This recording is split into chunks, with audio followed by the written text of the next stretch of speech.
చెప్తావా? మళ్ళీ చెప్పిదా?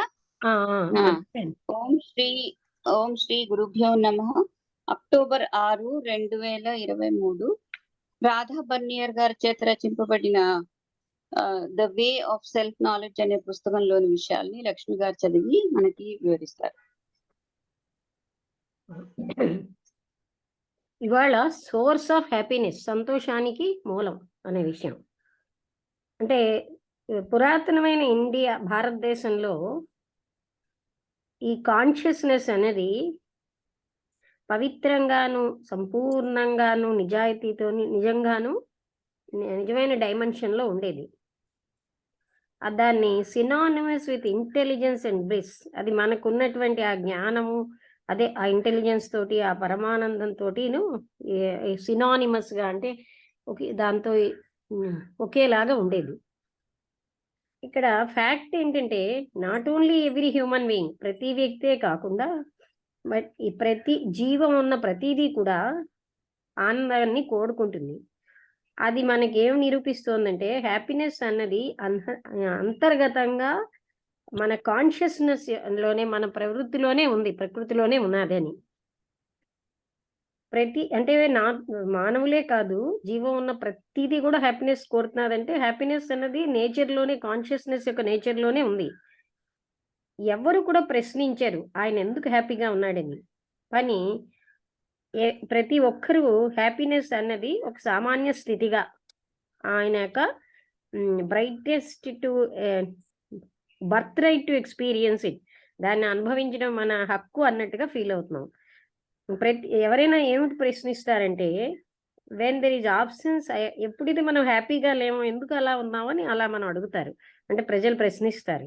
The less consciousness has blossomed in the human individual, the more he leads a lack and a discontentment that expresses itself in the urge to seek what the individual thinks will add to his happiness. ఇక్కడ ఏం చెప్తున్నారంటే, తన consciousness కానీ తక్కువగా వికసించితే మానవుడిలో, అప్పుడు ఆయన ఎక్కువగా ఒక రకమైన అసంతృప్తిని ఫీల్ అవుతాడు. దాంతో ఆయన అర్జ్ టు సీక్, దాన్ని వెతకాలి, అంటే బయట వెతుకుతాడు మొదలు పెడతాడు. ఎందుకంటే ఆయనలో హ్యాపీనెస్ కోల్పోతున్నాడు కనుక. అప్పుడు ఆ వ్యక్తి హ్యాపీనెస్ని యాడ్ చేయాలని ట్రై చేస్తాడు ఇలా వెతకడం ద్వారా. అంటే ఎవరిలో అయితే కాన్షియస్నెస్ అనేది పూర్తిగా వికసించలేదో వాళ్ళు అసంపూర్ణమైన అసంతృప్తితో జీవిస్తారు, వాళ్ళు సంతోషంగా ఉండరు. అందుకనే బయట వాటిలోని వెతుకుతారు. అందుకే వాళ్ళు ఎప్పుడు హ్యాపీనెస్ బయట వస్తువులతోని, బయటనే ఉందని, నాకు హ్యాపీనెస్ యాడ్ చేసుకోవాలని ఫీల్ అవుతాడు. ఈ నిరంతరాయంగాను సంతోషాన్ని వెతకడం బాహ్యం నుంచి, కుటుంబం ద్వారా, స్నేహితుల ద్వారా, వస్తువుల ద్వారా, ధనం ద్వారా, మొదలైనన్నిటి ద్వారా కూడా ఒక అద్భుతమైనటువంటి గొప్ప భ్రాంతి.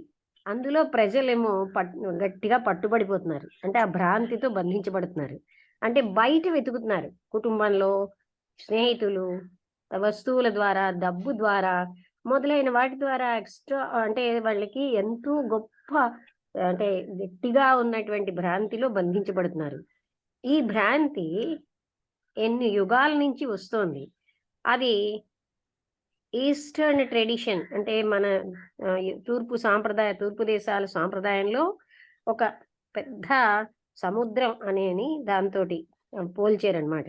ఈయన వాస్ట్ సీ, అందులో మానవులు అన్న వాళ్ళు పూర్తిగా మునిగిపోయారు, ఇటు అటు కొట్టుకుపోతూ ఉంటారనమాట. దాంతో it is the sea of becoming, ఏదో ఒకటి అవదాము అనేటటువంటి ఆ సముద్రం. సంస్కృతంలో దాన్ని భవ సాగరం అంటారు. అలాంటి సాగరాన్ని సముద్రంతో పోల్చారు కదా, భవసాగరంలో, అంటే ఏదో ఒకటి అవదాం, ఏదో ఒకటి పొందుదాం, అలాంటి భవసాగరంలో కొట్టుకుపోతూ ఉంటారు, టాసింగ్ ఇటు అటును. ఈ భ్రాంతి ఎప్పుడైతే అవుట్వర్డ్, బయటకు వెళ్ళడం అన్నది, అంటే హ్యాపీనెస్ వస్తుంది అనే దాంతో అది గుర్తించినప్పుడు, అది కంప్లీట్ తప్పు డైరెక్షన్లో వాళ్ళని తీసుకెళ్తుంది. అంటే భ్రాంతి వల్ల వాళ్ళకి ఏమనిపిస్తుందంటే, ఈ హ్యాపీనెస్ అన్నది బాహ్యంగా వెళ్తేనే వస్తుంది అన్నది ఒక తప్పు డైరెక్షన్ అనమాట.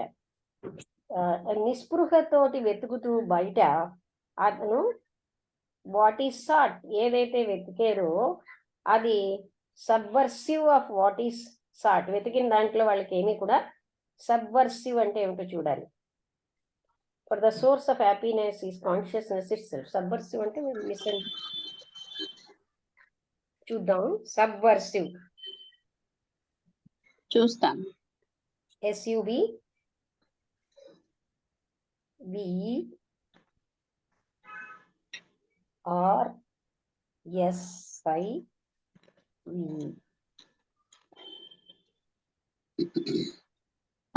Trying to destroy or damage a government and రాసింది. Religion or political system by attacking it secretly and in an indirect way. దేన్నైనాను అది trying to destroy or damage a government, religion or political system by attacking it secretly and in an indirect way. అది విధ్వంసకారి దాన్ని out side వల్ల వాళ్ళు వెతికిన దాంట్లో వాళ్ళంతా వినాశనమే గాని ఏమీ దొరకట్లేదు. అందుకని నిస్పృహతో వెతుకుతున్నారు బయట గనక. వాట్ ఈస్ సాట్ ఏదైతే పొందారో అందులో వాళ్ళు ఏమీ కూడా అంటే తృప్తి పొందట్లేదు. అది వాళ్ళు పొందలేకపోవడంతో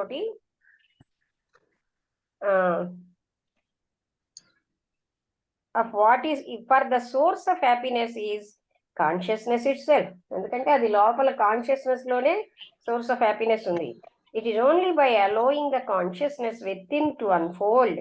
అందుకని మన లోపల వికాసం ఉండడం వల్ల, కాన్షియస్నెస్ యొక్క వికాసం వల్ల అండ్ దాన్ని అవేర్నెస్ తో ఎక్కువగా that there can be real happiness. ఎంతో ఎక్కువగా మనం అవేర్నెస్ తో ఉంటే అసలు రియల్ హ్యాపీనెస్ అంతా అక్కడే ఉంటుందని తెలుస్తుంది. అంటే బయట వెతికి పొంది వాళ్ళందరూ కూడా ఏంటవుతున్నారు, బయట ఏమీ లేదని వచ్చిన వాటిలో తృప్తి పడక అదంతటి నేను అంటే బయట ఉన్నది అనగానే వాళ్ళు ఆ గవర్నమెంట్ రూల్ ని బ్రేక్ చేసినట్టుగా అన్నింటినీ కూడా వాళ్ళు పొందలేకపోతున్నారు. అందుకని వాళ్ళు ఏంటి అసలైన హ్యాపీనెస్ కాన్షియస్నెస్ లోనే ఉంది. అయితే ఈ కాన్షియస్నెస్ అన్న దాన్ని వికాసం వలన వాళ్ళు అవేర్నెస్ వలన ఎక్కువగా హ్యాపీనెస్ అన్నది నిజమైన హ్యాపీనెస్ దొరుకుతుంది. ఇప్పుడు మోడర్న్ మనస్సుకి అంటే నవీనంగా ఉన్న ఈ మనస్సులు ట్రూత్ ఆఫ్ నాన్ అటాచ్మెంట్ అంటే బంధం లేదు అనే, బంధం లేకుండా ఉండడం అనే సత్యం అన్నది వాళ్ళకి చాలా అసాధ్యంగా చాలా దూరంగా కనిపిస్తుంది. ఎందుకంటే ఎకస్టమ్ టు ఎక్సైట్మెంట్, ఉద్రేకాలకు అలవాటైపోయారు, ఎంజాయ్మెంట్కి అలవాటైపోయారు అండ్ ఎన్హాన్స్మెంట్ ఆఫ్ ఎక్స్పీరియన్స్, అనుభూతుల్ని అతిగా చేసుకోవడం వీటికి అలవాటైపోయింది మోడర్న్ మైండ్. డిటాచ్మెంట్ అది అంటే వీటన్నిటిని బంధాలు తొలగించుకోవడం అన్నది తరచుగా వాళ్ళకి ఏంటంటే అంటే రెనౌన్సియేషన్ ఆఫ్ ఎక్స్టర్నల్ థింగ్స్, బాహ్య వస్తువులన్నీ వదిలేయడం లాగా కనిపిస్తుంది. ఆఫ్ రెస్పాన్సిబిలిటీస్, వాళ్ళ బాధ్యతలని, ప్రజలని, అన్ని పనులని వదిలేయడంలా ఫీల్ అవుతున్నారు. అంటే అటాచ్మెంట్ వదిలేయడం అన్నది వాళ్ళకి ఎలా అనిపిస్తుందంటే అన్ని రకాల బాహ్యమైన వస్తువులని, బాధ్యతలని, ప్రజలని, అన్ని పనులని వదిలేయడం అనిపిస్తుంది. True non attachment has to be understood as an inner condition. నిజంగా బంధం లేకపోవడం అన్నది ఒక అంతర్గతమైన స్థితి. Which can come into being whatever may be the outer circumstances. బాహ్యమైన పరిస్థితులు ఎలా ఉన్నా సరే అంతర్గతమైనటువంటి బంధం లేని బంధరహితమైన స్థితి అన్నది ఒక సామాన్యమైన కండిషన్. మనకి బాహ్యంగా ఎంత అటాచ్మెంట్ ఉన్నవాళ్ళు ఉన్నా సరే ఆ బంధరహిత స్థితి ఒక సామాన్య స్థితి మనకి. Non attachment, the desire to renounce outer things అంటే బాహ్య వస్తువులని అన్నిటినీ త్యాగం చేయాలన్న కోరిక and to escape is itself a form of attachment. అది అలాంటి కోరికే ఒక బంధం అంటున్నారు. దాని నుంచి ఎస్కేప్ అయిపోవడం. ఇలాగ బంధం లేకుండా ఉండడం అనేది total freedom from the desire for experience. Experience ఎక్కువ అంటే ఎక్కువ అనుభవాలు కావాలి అనే కోరిక నుంచి స్వేచ్ఛ అనమాట. ఆర్ రిమెంబరెన్స్ ఆఫ్ ఎక్స్పీరియన్స్ అంటే ఎక్స్పీరియన్స్ ని గుర్తు పెట్టుకోవడాల నుంచి కూడా స్వేచ్ఛ. అంటే మనం అనుభవించాలి, అనుభవాలన్నింటినీ గుర్తులు పెట్టుకుంటూ అలాంటి వాటన్నిటినీ స్వేచ్ఛ అనమాట. అదే బంధరహితం. It is the constant wiping away of the dust. అంటే మన ఇంట్లో ఉన్న డస్ట్ని ఎలా చేస్తాం, రోజు తుడుస్తూ ఉంటారు, అలాంటిది అనమాట ఇది. Which gathers upon the mirror of consciousness. ఈ కాన్షియస్నెస్ ఒక అద్దంతో పోలిస్తే దీని మీద ప్రతిరోజు డస్ట్ వస్తూ ఉంటుంది, దాన్ని మనం ఎప్పుడు తుడుస్తూ ఉండాలన్నమాట. మనం ఏం చేస్తామంటే ఇంట్లో డస్ట్ని తుడుస్తున్నాం కానీ కాన్షియస్నెస్ లో వచ్చిన డస్ట్ని తుడవట్లేదు. సో దట్ అందువలన అది ఎప్పుడు పవిత్రంగాను అన్ని రిఫ్లెక్ట్, ఇప్పుడు అద్దాన్ని బాగా తుడిస్తే శుభ్రంగా కనిపిస్తున్నాయి అన్ని రిఫ్లెక్ట్ అవుతుంది. అంటే ఆ సత్యం అనేది అందులో ప్రతిబింబిస్తుంది. Mind which holds to nothing. ఏ మనస్సు అయితే దేన్ని గట్టిగా పట్టుకోదో అది నిర్వాణాన్ని చేరుతుంది. అదేంటంటే యాన్షియంట్ విజ్డమ్ ఇలా మనకి బోధిస్తోంది. అంటే బంధరహితమైన మనస్సు అన్నది వేగంగా నిర్వాణ స్థితిని చేరుకుంటుంది. అది మన సనాతనమైనటువంటి జ్ఞానం మనకి బోధిస్తోంది. ఇంతవరకు అర్థమైంది కదా. The attachment of the mind, మనస్సు యొక్క ఈ బంధం అన్నది all that is custom to and with, అంటే ఇదంతా కూడా అలవాటైపోయి వాచ్ ఇట్ ఈస్ ఫెమిలియర్. అంటే ఇదంతా ఇలాగా బంధం, మనస్సుకి బంధం ఉండడం అనేది అన్నిటితో బంధమే, అది అలవాటు అయిపోయింది అనమాట. దాన్ని మనం వాచ్ ఇట్, దాన్ని వాచ్ చేస్తే ఎక్కడ సారీ విచ్ ఇట్ అంటే దాన్ని మనం అలవాటు అయిపోయాము, కష్టం అయిపోయింది అనమాట. విచ్ ఇట్ దానికి అది బాగా తెలుసు, అంటే అన్ని రకాల బంధాలతోటి ఉన్నదనమాట. ఫర్ దిస్ రీజన్, అందుకోసమే మనకేంటంటే అలవాట్లు అన్నవి సులువుగా వదలలేకపోతున్నాం. రాజుగారు ఎవరండి? పి రాజు, పల్లేటి రాజు గారా? ఓకే. అంటే ఈ కారణంగా హ్యాబిట్స్ అన్నవి కూడా మనం అంత సులువుగా వదలేము. ఎందుకంటే మనం వీటన్నిటినీ గట్టిగా పట్టుకోవడం అన్నది మనస్సుకు అలవాటు అయిపోయింది. మనస్సులోనే ఇది ఒక సామాన్య స్థితి అయిపోయి మనం ఏం చేస్తున్నామంటే ఈ కారణం వల్ల ఏ అలవాటునైనా కూడా మనం సులువుగా వదలలేకపోతున్నాం.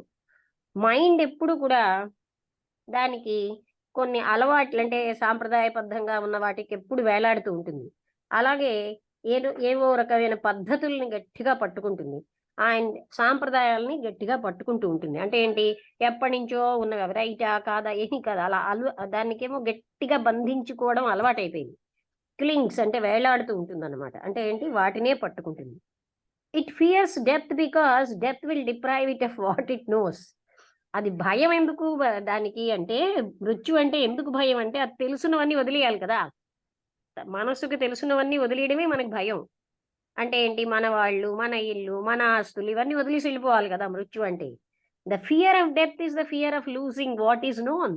మనకి తెలుసున్నవన్నీ వదిలేయడమే మృత్యు అంటే భయం. తెలియని వాటి మీద మనకేం భయం లేదు. Tears shed on the death of someone are often caused by the loss of an accustomed material or psychological support. మనకు అలవాటైనది వదిలేస్తున్నాం కదా అన్నదే మనకి కళ్ళనీళ్ళు వస్తున్నాయి. అలాగే మనకేమో మానసికమైన సపోర్ట్ పోతుంది కదా. ఇప్పుడు ఇంట్లో మనకు తెలుసున్న వాళ్ళు, మిత్రులు, మన వాళ్ళు, భర్త, భార్య, ఇలాగ పిల్లలు, వీళ్ళందరూ పోవడంలో మనం ఎందుకని కళ్ళనీళ్ళు పెట్టుకుంటామంటే వాళ్ళతో ఒక సైకలాజికల్ సపోర్ట్ ఒకటి మనకు ఉంటుంది, అది పోయిందని బాధపడుతున్నాం. లక్ష్మి, ఒక సెంటెన్స్ వదిలేసావు నువ్వు ఇక్కడ. అవునా? మధ్యలో Krishnamurthy. It fears death because death will deprive it of what it knows. Krishnamurthy points out. Krishnamurthy గారు ఏం చెప్తున్నారంటే, ఎవరు కూడా అన్నోన్ అన్న దాని నుంచి భయపడరు, తెలియంది భయపడరు. అది తెలుసున్న దాంతోటే, అది తెలియంది కనుక ఎవరికి భయం వేయదు. The fear if death is the fear of losing what is known. అదే కృష్ణమూర్తి గారు అదే చెప్తారు, తెలుసున్న దాన్ని పోగొట్టుకోవడమే మృత్యు అంటే భయం. అంటే మృత్యు అంటే ఏమిటో తెలియదు మనకు, అది భయం కాదు. ఈ తెలుసున్న వ్యక్తులు, తెలుసున్న ఆస్తులు, నాది, నా ఇల్లు, సంపదలు ఇవన్నీ పోగొట్టుకోవడమే మనం భయపడుతున్నాం అని. అది కదా నోన్ అంటే. అందుకని మనం ఎవరైనా చనిపోయినప్పుడు కళ్ళ నీళ్ళు ఎందుకు విడుస్తామంటే వాళ్ళతో మనకి ఆ వస్తువులు వాళ్ళందరితో మానసికంగా అలవాటు అయిపోయింది. తర్వాత సపోర్ట్ ఒకటి వస్తుంది, నా వాళ్ళు నాకు అని, ఆ మానసిక సపోర్ట్ అన్నమాట, మనస్సుకి సపోర్ట్. అంటే మన కోసం మనం ఏడుస్తున్నాం. Attachment also exhibits itself as the craving to exist in the form which one knows. బంధం ఎందుకు వస్తుంది మనకేమోని, మనకి తెలుసున్న రూపంతో బంధం గట్టిగాను మనం ఆ తపన ఉంటుందన్నమాట. అందువల్ల మనకి అటాచ్మెంట్ అనేది which one knows with possibly some modification in accordance with unfulfilled desire. అంటే మనకి తీరని కోరికలు అనేవి ఒక రకమైనటువంటి మార్పు చెంది అవి మనకి బంధాన్ని కలిగిస్తూ ఉంటాయి. అంటే ఇంకా ఇంకా కావాలి, ఇంకా తీరలేదు అనే వాటిని నిరంతరంగా మన మనసులో ఉంటుంది. అది కూడా మనకి ఒక రకంగాను అది దానివల్లనే అటాచ్మెంట్ అనేది క్రేవింగ్ అంటే గట్టిగా ఉన్న తీవ్రమైన కోరికగా ఉంటుంది. అంటే అది తీరట్లేదు కనుక దాని మీద ఎక్కువగా మనకి దాంతో అటాచ్మెంట్ వస్తుంది. The desire to be is listed among the disabilities of the mind in yoga. యోగాలో ఏం చెప్తారంటే ఏదో ఇది అవ్వాలి అన్నది ఒక అసమర్థతగా భావిస్తారు. అంటే ఇలా అవ్వాలి, అలాగా పొందాలి, ఇలా అంటే ఇవన్నీ కూడా అసమర్థతలుగా ఆ యోగాలో. ఇక్కడ టు బి అంటే ఏదో ఒక రకంగా అవ్వాలి. దిస్ ఈస్ అంటే ఇప్పుడు నేను అంటే ధనవంతుడిని కాను, ధనం పొందాలి, నాకు ఇప్పుడు ఆత్మీయత లేదు, ఆత్మీయత పొందాలి, అలా ఏదో ఒకటి అనమాట. అంటే నేను ఫలానావి సంపాదించాలి. ఇవన్నీ కూడా యోగాలో అసమర్థతలుగా పరిగణిస్తారు. This is the deep seated sometimes subtle. ఇవి ఎలా ఉంటాయంటే మనకి తెలియట్లేదు, చాలా సూక్ష్మ రూపంలో మన లోపల ఉంటాయి. మనకి ఎవరైనా అలా చెప్పినా ఒప్పుకోం. అవి ఎందుకంటే మన లోపల చాలా సూక్ష్మతరంగా ఉంటాయి. Desire in each individual for continuity. ఇంకోటి ఏంటంటే నేను కంటిన్యూ అవ్వాలి, నేను అంతం అయిపోకూడదు అన్న కోరిక కూడా ప్రతి వ్యక్తికి ఉంటుంది. There is a yearning to see oneself continue through one's progeny and family, or by achieving fame in some form, even by having photographs or portraits hung up in different places.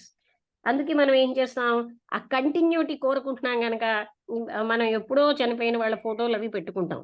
అదే విధంగా నా సంతతి ఉండాలి, నా వంశం ఉండాలి, ఇవన్నీ ఏంటి, మనం కంటిన్యూటీ కోరుకుంటున్నాం. ఈ కంటిన్యూటీ ఏంటి, మనం అంటే ఆ తర్వాత కూడా మనం ఉండిపోవాలి ఆ కోరుకోవడం. అసలు ఏదైనా కంటిన్యూ అవుతే కొత్తదనం ఉండదంటారు కృష్ణమూర్తి గారు. మనం నిరంతరం కంటిన్యూటీ కోరుకుంటున్నాం. The desire for continuity through fame has made men risk there lives and perform so called heroic deeds. అది అంటే తన చనిపోయాక కూడా తన పేరు ఉండాలి కదా, అందుకని కొన్ని హీరోయిక్ డీడ్స్ చేయాలని కొందరు కోరుతూ ఉంటారు. అంటే చనిపోయాక కూడా ఫలానా వ్యక్తి అంత మంచి పని చేసాడండి, అంత ధైర్యంగా చేసాడండి అని పేరు ఉండాలి. It also expresses it self in the importance given to reincarnation. ఇంకా చెప్పనా, మనం ఏమో ఇప్పుడు పునర్జన్మ అంటున్నాం కదా. రామచంద్రరావు గారితో అమెరికాలో మాట్లాడేట పునర్జన్మ కోసం, వాళ్ళందరూ అబ్జెక్ట్ చేసేట, వీ నెవర్ బిలీవ్ దిస్ అని. అక్కడ సైంటిఫిక్ గా ప్రూవ్ అవ్వలేదు దీన్ని మేము నమ్మమనేసేట. అంటే ప్రశ్నలు వేస్తే ఆయన సమాధానం చెప్పలేకపోయేట. అంటే అది రఘురామారావు గారు కూడా ఆయనకి లింక్ పెడితే చూసేట. అంటే ఇప్పుడు వాళ్ళు ఏం చెప్తున్నారు, it is not scientifically proved అంటున్నారు. అందుకని మనం ఏం చేస్తాం, మనం కంటిన్యూ అవ్వాలని కోరుకుంటాం కదా, నెక్స్ట్ జన్మలో మనం ఇంకా బతికుంటాం అని మనం తృప్తి పడిపోతున్నాం. Perhaps imagining in advance the new achievements in another incarnation. అంటే మనం ఏమిటి ఊహిస్తాం, మరో జన్మలో ఇప్పుడు మనం పొందలేనివన్నీ పొందేస్తామని. ఈ విధంగా అలాగా కంటిన్యూ అవ్వడానికి ప్రయత్నిస్తున్నాం. In advance the new achievements in another incarnation. The same desire may be the basis of preoccupation with after death existence and resorting to mediums and seances. ఇప్పుడు ఏం చేస్తామండి, ఇప్పుడు చూడండి మనందరికీ కంటిన్యూ అవ్వాలని, ఇప్పుడు వంశం ఉండాలంటారు, ఉంటే ఏమిటి లేకపోతే వీళ్ళు వెళ్ళిపోయాక అంటే ఆ కంటిన్యూ అవ్వాలన్న డిజైర్ అనమాట. ఇదే విధంగా ఇదే కోరికతో చాలా మంది, ఈ మూలం ఏమిటంటే మనం మరణానంతరం ఉనికి ఉందని, అలాగే మనం ఏం చేస్తాము, చనిపోయిన ఆత్మల్ని వాళ్ళని రిసార్టింగ్ టు మీడియమ్స్ అంటే కొంతమందిని వీళ్ళని ఆవాహిస్తున్నారు, అలాగనమాట. సియాన్సెస్ అంటే ఆత్మల్ని పిలవడం. మీడియమ్స్ అంటే ఎవరో ఒకరి మీద వాళ్ళొచ్చారని ఇలాంటివన్నీ మనం అంటే ప్రారంభిస్తున్నాం. ఎందుకంటే ఆ కంటిన్యూటీ వల్ల ఇవన్నీ చేస్తాం. ఈ కోరికే అలాంటి వాటిని చేసేటట్టుగా ప్రోత్సహిస్తోంది. అంటే మరణానంతరం కూడా వాళ్ళున్నారు కనుక ఇలా పిలుస్తే ఎవరి మీదకైనా వస్తారు. లేకపోతే మనకి సియాన్సెస్ అని ఉండేవి. రూమ్స్ అవిను. వాటిలో చనిపోయిన ఆత్మల్ని పిలవడం. ఏవో ప్రక్రియల ద్వారా బ్లవెట్స్‌కి వద్దన్నారు. ఒకసారి వస్తే కొందరు ఎళ్ళరట. బ్లవెట్స్‌కి ఆ పని చేయొద్దన్నారు. ఇక్కడితో ఈ చాప్టర్ అయిపోయిందండి. ఇక్కడ మనం కృష్ణమూర్తి గారు ఏమంటారంటే, కృష్ణమూర్తి గారే కాదు కంటిన్యూ అయిన దానికి ఎండ్ ఉండదు. ఎండ్ అవుతే గాని న్యూ అన్నది ఉండదు. అంటే కంటిన్యూ అవ్వాలన్న కోరిక వల్ల కొత్తది అంటే అనంతత్వం అన్నది అక్కడికి ఎప్పటికి రాలేదు. మనం ఎప్పుడు పాత జ్ఞాపకాలతోటే ఉంటాం. కొత్తదనాన్ని అంటే కొత్తది అంటే ఏంటండి మనదైన ఆత్మతత్వాన్ని మనం ఎప్పుడు కూడా అది తెలుసుకోలేము. ఆ సత్యం అనేది తెలుసుకోకుండానే జీవించేస్తాం. అర్థమైందా? ఈ పాయింట్ అంటే డిజైర్ టు కంటిన్యూటీ అన్న దాంతో we are living as dull, monotonous అంటే క్రియేటివిటీ లేకుండా జీవిస్తాం అనమాట.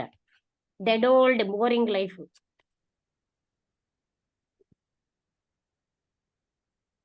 హనుమంతరావు గారు చెప్తారా? హెడ్డింగ్ ఏమిటంటే ఆనందానికి లేకపోతే సంతోషానికి మూలం, సోర్స్ ఆఫ్ హ్యాపీనెస్. మన ప్రాచీన భారతదేశంలో ఏమిటంటే ఈ ఇంటెలిజెన్స్ ని, బ్లిస్ ని, ఈ తర్వాత వీటన్నిటిని ఒకే విధంగా ఒకే భావంతో తీసుకుంటారు. కాన్షియస్నెస్ ని అంటే స్పృహ, తెలివి, అవగాహన, జ్ఞానం ఇవన్నీ ఒకే అర్థంలో వాడుతుంటారు. అలానే ప్రతి మానవుడు ఇంకా ప్రతి జీవి కూడా ఆనందాన్ని కోరుకుంటుంది ఎప్పుడు అనే దాన్ని బట్టి మనకి ఏం తెలుస్తుందంటే ఆనందం అనేది మన స్వభావమే, మనలో ఉన్నదే ఆనందం. ఎందుకు సంతోషం అని ఎవరు అడగరు మనల్ని. సంతోషంగా లేకపోతే అడుగుతారు ఎందుకు సంతోషంగా లేరు అని. అంటే మానవంలో తెలివితేటలు తెలివితేటలు లేదా వికాసం తక్కువగా ఉంటే అతడు తనలో లేమితనాన్ని అనుభవిస్తూ ఆనందం ఎలా వస్తుందా అని ఆలోచిస్తుంటాడు. ఇప్పుడు ఆనందం కోసం బయట అంటే ఫ్యామిలీ మెంబర్స్తో కానీ, స్నేహితులతో కానీ, మంచి మంచి వస్తువులను కానీ, డబ్బుతో కానీ పొందగలగడం అనేది ఒక భ్రమ. ఈ భ్రమలో చిక్కుకుపోకూడదు మనం. అలానే దీన్ని తూర్పు దేశాల్లో ఈయన్ని ఏమంటారంటే సంసార సాగరం, భవసాగరం అని అందులో చిక్కున్నాడు అని అంటారు. దేశాలంటే మన దేశాల్లో సంతోషం అంటే తూర్పు దేశాలంటే భారతదేశం కూడా దీన్ని మనం భవసాగరం అని అంటాము. ఇది యుగాల తరబడి ఉంది ఈ భ్రాంతి. అవును, సంతోషం బయట దొరకదని తెలిస్తే ఈ భ్రమ పోతుంది. ప్రస్తుతం మానవుడి యొక్క ఉత్సాహమైన జీవితం సుఖవంతమైన జీవితానికి అలవాటు పడి నిస్సంగంగా ఉండలేకపోతున్నాడు. అంటే డిటాచ్మెంట్ అంటే రెనౌన్సియేషన్ ఎక్స్టర్నల్ థింగ్స్ మరియు బాధ్యత, రెస్పాన్సిబిలిటీస్ అనుకుంటున్నాడు. డిటాచ్మెంట్ అంటే రెనౌన్సియేషన్ ఆఫ్ రెస్పాన్సిబిలిటీస్ అనుకుంటున్నాడు. రెస్పాన్సిబిలిటీస్, ప్రజలు, పనులు అన్ని వదిలేయడం అనుకుంటున్నారు. కానీ ట్రూ నాన్ అటాచ్మెంట్ అంటే బాహ్య వస్తువుల నుండి దూరంగా ఉండడం కాదు, మానసికంగా కూడా వాటిని వదిలేయాలి. అంటే అలా అని కాదు, ట్రూ నాన్ అటాచ్మెంట్ అన్నది అవగాహన చేసుకుంటే అది అంతర్గత స్థితి అన్నమాట. బాహ్యమైన పరిస్థితులు ఎలా ఉన్నా సరే అది ఒక అంతర్గత స్థితి. అవును, నాన్ అటాచ్మెంట్ అంటే పూర్తి స్వేచ్ఛ. కొత్త అనుభవాలు, గత అనుభవాలు జ్ఞాపకం పెట్టుకోకూడదు. తర్వాత నిరంతరం మనం అద్దంపై ధూళి ఎలా తుడుచుకుంటూ శుభ్రం చేసుకుంటామో మన మనసు కూడా శుభ్రం చేసుకోవాలి, ఖాళీ చేయాలి. అదే నిర్వాణ స్థితిలోకి తెచ్చుకోవాలి. కానీ మనస్సు మన పాత అలవాట్లకు, ఆచారాలకు అలవాటు పడుతుంది. సాగుంటే భయపడుతుంది. కానీ తెలియని దాని గురించి, సాగుంటే తెలియదు కదా మనకు. తెలియని దాని గురించి మనం ఎందుకు భయపడతాం? అలానే తర్వాత మనకు చనిపోయిన తర్వాత కూడా మనం ఉండాలి, మన ఇది ఉండాలి అని desire for continuity through fame. అది అందువల్ల ఏంటంటే కొన్ని హెరాయిక్ డీడ్స్ అవి చేయడం, అవి తన తదనంతరం కూడా తన వారసులు కూడా గుర్తుపెట్టుకునేట్టు చేయడం, ఈ ఫోటోలు పెట్టడం. తర్వాత ఈ తర్వాత నేను అనుకోండి, మీరు మీడియన్స్ అంటే మాధ్యమాలు అన్నారు కదా, మాధ్యమాలు అంటే వాళ్ళు అది చనిపోయిన తర్వాత కూడా వాళ్ళు ఆ ఆత్మ ఇంకో దాంట్లో ప్రవేశించి అనుభవించడానికి ప్రయత్నిస్తాయి అనుకున్నానండి. అందుకే ఇవన్నీ సియాన్సెస్ అంటే ఆత్మల్ని పిలవడాలు ఇవన్నీ వచ్చాయి. ఓకే అండి, బాగానే చెప్పారు. ఇప్పుడు వసంతలత నువ్వు చెప్తావా? అందరికీ నమస్కారం. ఇది ఇవాళ అంటే సెల్ఫ్ నాలెడ్జ్ లో next sub topic source of happiness. అంటే మనకి సంతోషానికి మూలం ఏమిటి అనే విషయం గురించి చర్చించి అందులో చెప్పింది ఏంటంటే, ఈ సంతోషం అనేది అంటే ఒకప్పుడు ప్రాచీన కాలంలో ఏంటంటే మన కాన్షియస్నెస్ అనేది ప్యూర్ గా ఉండి ట్రూగా ఉంటే అదే ఉండేది. కానీ రాను రాను దానిలో కలుషితం అయిపోవడం వల్ల ఏంటంటే ఆ ప్రజ్ఞాస్థితే దాన్నే బుద్ధి, తెలివి ఏది ఇలా అనేవారు. కానీ రాను రాను మన కాలం మారుతున్న దగ్గర నుంచి కలుషితమైనటువంటి కాన్షియస్నెస్ కారణంగా ఏంటంటే అది వేరుగా మనం చెప్పుకోవాలి ఇప్పుడు. ఎందుకంటే అది తర్వాత సంతోషం గురించి చెప్తున్నారు కదా. సంతోషం అనేది ప్రతి జీవానికి అది ఇన్హరెంట్. అంటే అదే ఇందులో రాసినట్టు ఆయన చెప్పినట్టు ఎవరినైనా మనం సంతోష స్థితిలోనే ఊహించుకుంటాం. మనకు కూడా కావాల్సిన సంతోషమే. సంతోషం అనేది లేకపోతే అదేదో అన్యాచురల్ గా అయిపోయామన్నట్టుగా ఉంటుంది అనమాట. అంటే దుఃఖంలో ఉండడం అనేది అన్యాచురల్. సంతోషంగా ఉండడం అనేది, తృప్తిగా ఉండడం అనేది, ఆనందంగా ఉండడం అనేది మన తాలూకా స్వరూపం యాక్చువల్లీ. అందుకే మన బ్రహ్మం అంటే ఆనంద స్వరూపం అనే చెప్తారు. అదే ఈ ఆనందం అనేది ఎక్కడో మనం వెతుక్కుంటూ ఉంటాం బయట. అది బయట వెతుక్కొని బయట ప్రపంచంలో ఉండేటువంటి ప్లెజర్స్, తర్వాత ఎసెట్స్, ఇవన్నీ మందులు, మిత్రులు, వీటన్నిటి నుంచి మనకి ఏంటది సంతోషం వస్తుంది, దానికి అటాచ్ అయితే సంతోషం వస్తుంది అనేటువంటి భ్రమలో ఉంటాము. కానీ అసలు ఆలోచిస్తే వీటన్నిటికీ అటాచ్ అవ్వడం అనేది అసలైనటువంటి సంతోషం కలిగించదు. ఈ ఆనందం అనేది మన అంతర్గత స్థితే, లోపల చూసుకోవాలి. అంటే కాన్షియస్నెస్ ఎప్పుడు ఇన్నర్ కాన్షియస్నెస్ వస్తుంది. అవుట్ సైడ్ నుంచి ఉండేటువంటి బంధాలు, ఎక్స్టర్నల్ సర్కమ్స్టాన్సెస్ ద్వారా మనకేమి రావు. అయితే మోడర్న్ ప్రపంచం ఏమిటనుకుంటుంది అంటే అది యాక్సెప్ట్ చేయదు. వీటన్నిటికీ అటాచ్ అవ్వకపోతే అది ఎలాగా లైఫ్ ఎలా వెళుతుంది, లైఫ్ లో ఆనందం ఏముంటుంది అనేది అంటే ఐడియా వాళ్ళది. చెప్తున్నానంటే అదే ఇప్పుడు అన్ని డిస్కస్ చేసినట్టు ఈ ఆనందం అనేది బయట దీంట్లో ఉండదు. అవుట్ సైడ్ సర్కమ్స్టాన్సెస్ ఎలా ఉన్నా సరే మనిషి ఆనందంగా ఉండడమే ఫ్రీడమ్. అదే ఫ్రీడమ్ కింద చెప్పారు. ఫ్రీడమ్ అంటే బయట అంటే మనం బాహ్యంగా లీడ్ చేస్తున్న లైఫ్ లీడ్ చేస్తూనే ఉండాలి. కానీ అంతర్గతంగా దేనికి మనం క్లింగ్ అవ్వకూడదు, దేనితోని బంధింపబడకూడదు. అలాంటి స్థితినే ఫ్రీడమ్ అని, మోక్షం అని అన్నారు. యోగంలో ఈవెన్ అంటే దీనన్నిటికీ కారణం అది డిజైర్. దేనికి మనం ఇలాగా అన్నిటితోని ఏదో అటాచ్మెంట్ పెట్టుకుందాము అంటే దానికి కారణం డిజైర్ టు బి, ఏదో అవ్వాలి. అందుకే యోగంలో కూడా